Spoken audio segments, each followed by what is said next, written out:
I was given the prompt, in any educational institute, the system of rewards and punishment is deemed effective in encouraging good behavior among students. Discuss the statement and give your own opinion. The topic of positive and negative reinforcement in academia settings has brought about much tension and debate, with some deeming it an effective incentive for student success.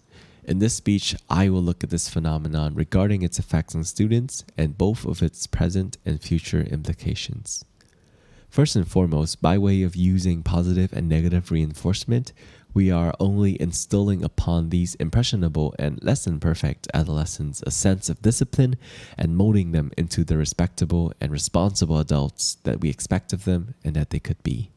For one, students who attend academic bodies, excluding postgraduates and doctorate pursuers, of course, are often at an age where they have yet to know the importance of self-discipline and have yet to acquire the skills of time management and of responsibility. This doesn't mean that they're incapable of doing so, no, but rather it means that schools could also serve an auxiliary purpose of equipping these children, these teenagers, and these young adults with the necessary aforementioned skills so that they may thrive both in academia and in life.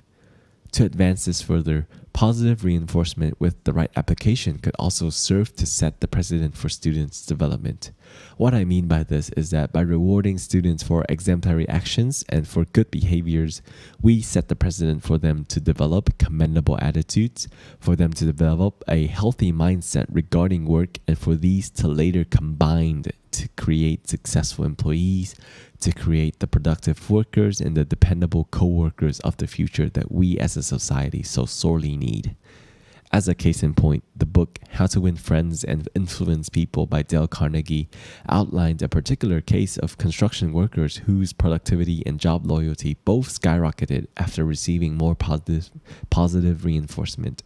This is a powerful example of the effect rewards could have on people, whether it is just verbal praise or monetary incentive.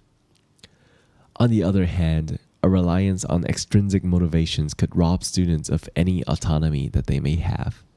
Were we to only rely upon rewards and punishment to push our students to learn, to study, and to develop, we could only be making robots who work on the high of a previous reward, who work on the promise of the next, and who work on the avoidance of accostation and assault.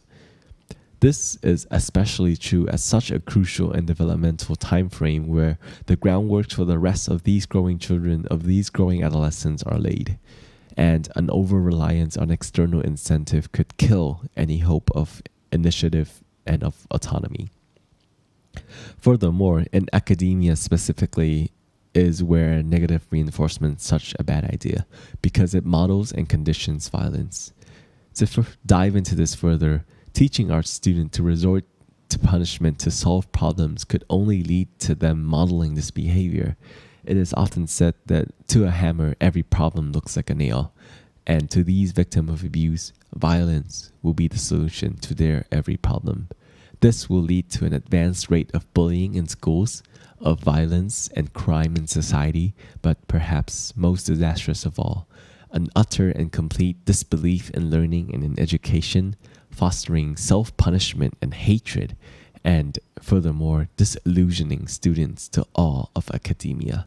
As such, rewards and punishment are merely the band-aid solution. They do not tackle students' issues at their roots, and hence do not meaningfully and productively contribute to convincing students to learn. I remember one time I achieved a score so bad while preparing for this very competition, I almost dropped everything on the spot, and I very much wanted to quit and fall off the face of the earth. That is why I am a big advocate for the disallowance of negative reinforcement, as it is not a productive motivation for learning while only serving as a reminder of students' weaknesses, of their drawbacks, and none of their strengths. In this day and age, we should strive to be more empathetic and more caring as a society, and we should start from the seedlings of the future. In conclusion, extrinsic motivation could only serve as a temporary and non-permanent solution to student success and could bring about many other problems while hiding the root cause. As such, I am of the opinion that it is both necessary and a hindrance to student success, and it's a phantom of the past that we as a society is ready to move on.